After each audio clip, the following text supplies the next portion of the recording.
আমরা এখন আছি হচ্ছে একটা সুইডিশ স্পোর্টস বারে, যেখানে আপনি খেলাধুলার পাশাপাশি সাথে হয়তোবা ড্রিঙ্কস অথবা খাবার, যে কোনো টাইপের খাবার এবং খেলাধুলা দুটো একসাথে করতে পারবেন।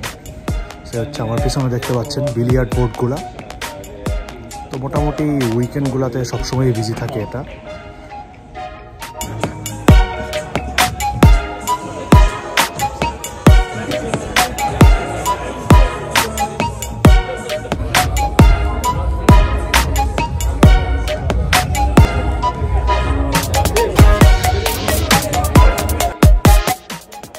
এই হচ্ছে স্পোর্টস বারের কাউন্টার, যেখানে আপনি আপনার আইডি কার্ড অথবা পাসপোর্ট জমা দিয়ে আপনার বিলিয়ার্ডের বল নিয়ে যাবেন।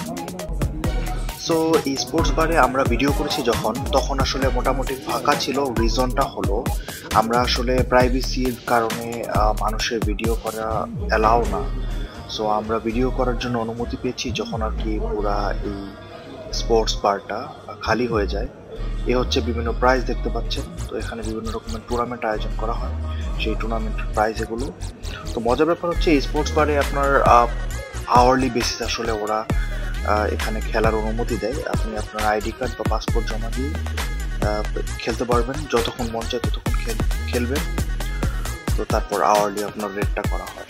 তো এই হচ্ছে শুধু বিলিয়ার্ড না, এখানে বিভিন্ন টাইপের অন্য স্পোর্টসও আছে, যেটা হচ্ছে স্পোর্টসটার নাম আমার জানা নেই, বাট আপনার স্যান্ড দিয়ে ক্রাম বোর্ডের মতো গুটি আছে, সেগুলো দিয়ে খেলতে। এই হচ্ছে রেট।